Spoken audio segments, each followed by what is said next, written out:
Halo guys, hari ini adalah hari gua handover kunci ke yang punya rumah lagi setelah gua sewa selama 1 tahun. Dan karena ini hari terakhir, gua kayak pengen tour lebih proper apartemen ini. So far ini apartemen yang gua paling suka dan paling gede juga, tapi tidak yang paling mahal. Yang paling mahal itu apartemen gue yang pertama, dan itu cuma 1 kamar, sedangkan di sini bisa dibilang 2 kamar. Dan ini ada balkoninya luas, semuanya luas, pokoknya perfect untuk family size gue saat ini. Tapi sedih banget harus pindah lagi karena nggak diperpanjang kontraknya. Dia yang punya rumah mau balik lagi ke sini, masalah keluarga lah, mungkin putus sama partnernya, jadi balik lagi ke sini, dan katanya bawa anaknya juga ke sini. Gue proses pindah ini ada kali berlangsung selama seminggu, which is good juga sih. Jadi gue punya waktu yang cukup untuk benar-benar bisa ngebersihin, beres-beres dan segala macem gitu. Dan ini apartemennya ya, kalau dirupiahkan, kalau beli ini kurang lebih 5-6 miliar. Mari kita lihat seperti apa apartemen harga 5-6 miliar rupiah di sini. Kalau di kronanya mungkin 3,5 juta krona. Ya, mari kita tur. Ini pertama di balkonnya ada tanaman gitu kan. Terus di sini ini tuh sebenarnya stroberi liar gitu. Gua panen, kadang summer lalu panen, cuman sekarang belum ready. Nah, ini baru aja dibersihin sama istri gua. Gua bilang, udahlah ngored sama ibu aja lah, gue nggak bisa, gue ngerjain yang lain gitu. Kayak barusan gue ngevakum lagi, karena kan ini terbuka ya, jadi banyak polen dari bunga, itu kuning-kuning kalau nggak dibersihin, dan banyak debu. Meskipun ini lagi angin gede kan, dia akan kotor lagi, tapi at least kita udah dan ngebersihin ini udah kapan ya? Pokoknya udah beberapa dari hari yang lalu deh, full cleaning si furniture ini. Tadinya kotor banget, lantainya juga tadinya kotor banget, dan hari ini gue kayaknya nggak akan pel lagi, cukup final vakum aja. So this is it, di balkon. Nah guys, ini gue di ruangan tengah. Gue sering posting sih dan story mostly di ruangan sini. Jadi dulunya di sini kan ada TV, terus di sini ada kursi. Nah, penampakannya kayak gini. Salah satu fitur yang paling gue suka dan gue pengen ada apartemen gue atau rumah gue tuh yang bukaan jendelanya gede banget, segede gini gitu. Jadi cahayanya tuh masuknya banyak, jadi berasanya luas, makin luas gitu kan. Ini gede banget, gue suka banget, dan ada jendela-jendela juga yang di sebelah sana kan.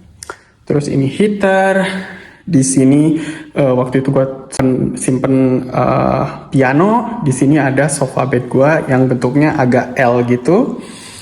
Ini awalnya dipindah ke sini, cuman setup awal kayak gini, jadi istri gue balikin lagi ke setup awal kayak gitu. Ini TV.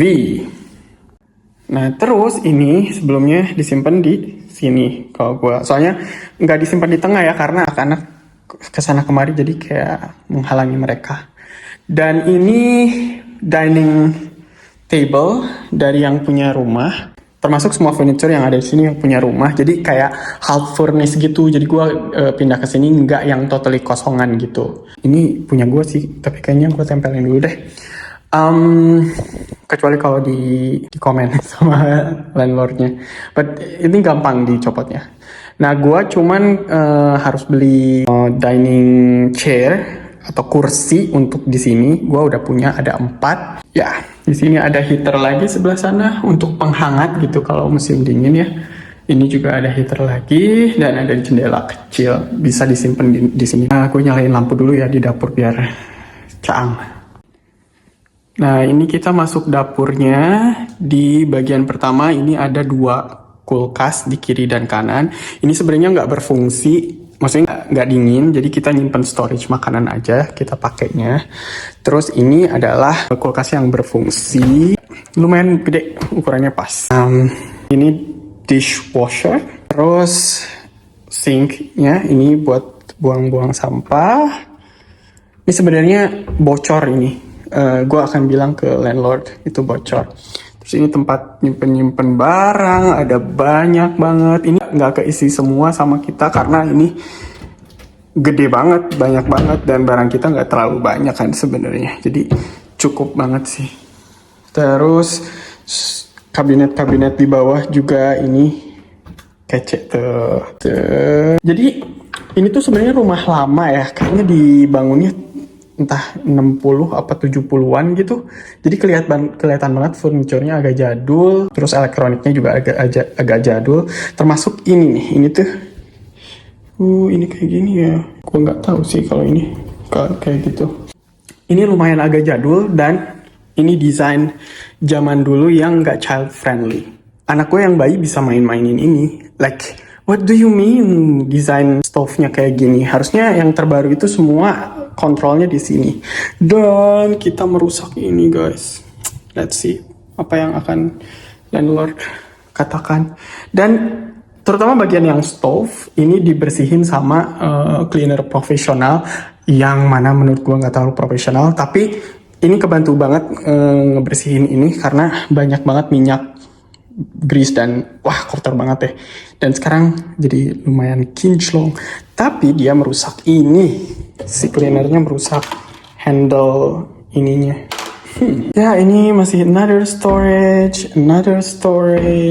Terus ini microwave. Ini gue agak suka ya karena dia nggak terlalu fit dengan desainnya. Jadi mungkin ini dia landlordnya ini bukan bawaan lah kayaknya. Jadi dia beli kepisah sendiri. Jelek. Terus di sini juga nyimpen storage. Gue biasanya banyak tas reusable dan juga kresek. Mari kita lihat storage yang di sini. Yang nggak ada apa-apa sih. Cuman ya gitu dah. Lumayan bisa tas nyimpen apa-apa.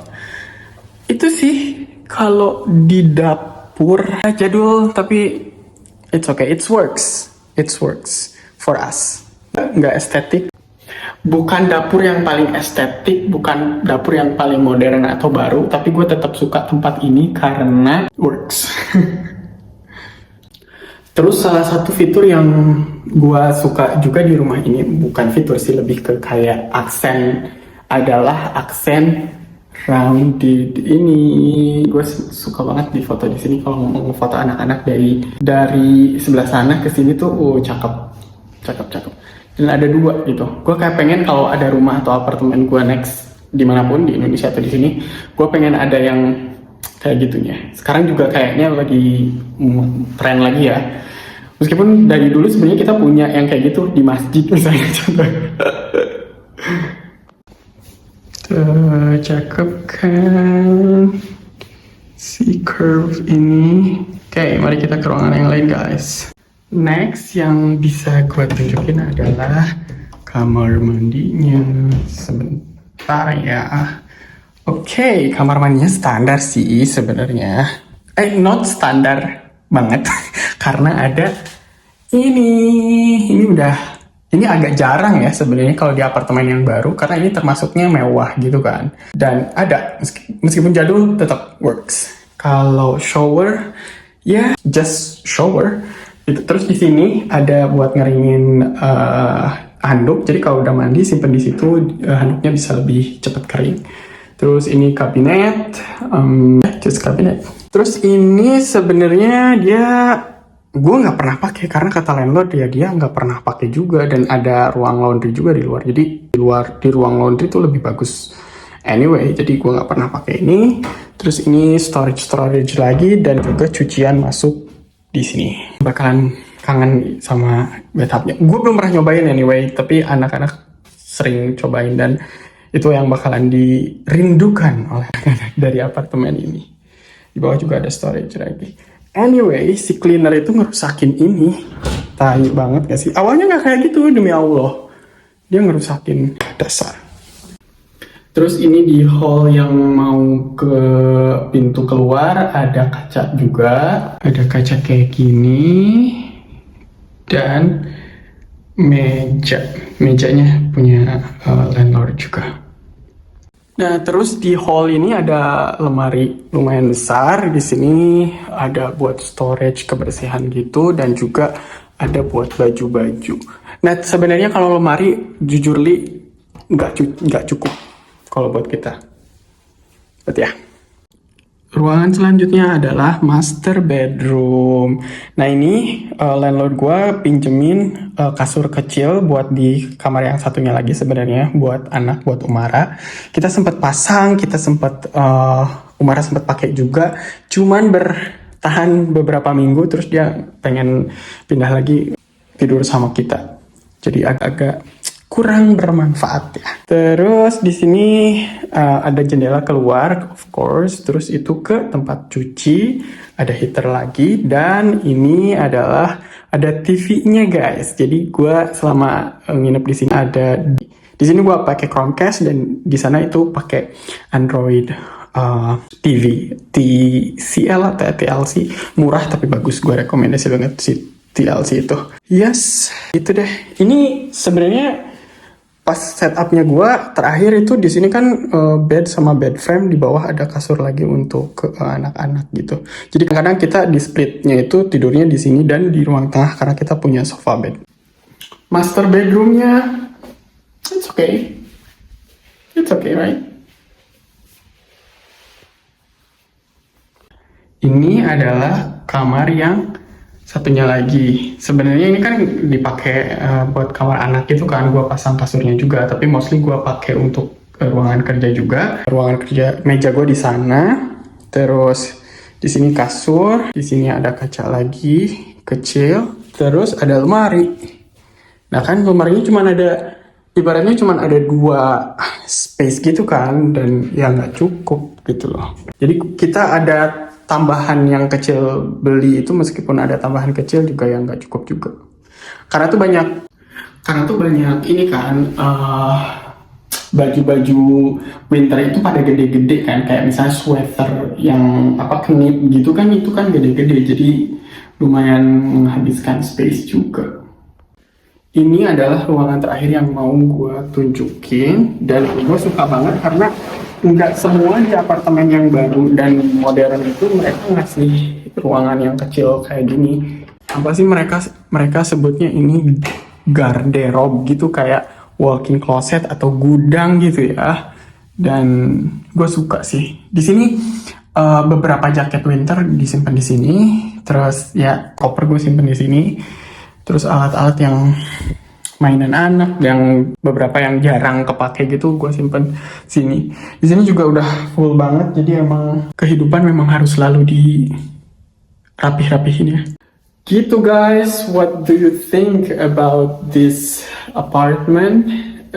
Apakah ini 5-6 miliar yang perlu diperjuangkan, layak diperjuangkan nggak sih? Karena gue suka sama apartemen ini, tapi kalau beli uangnya dari mana?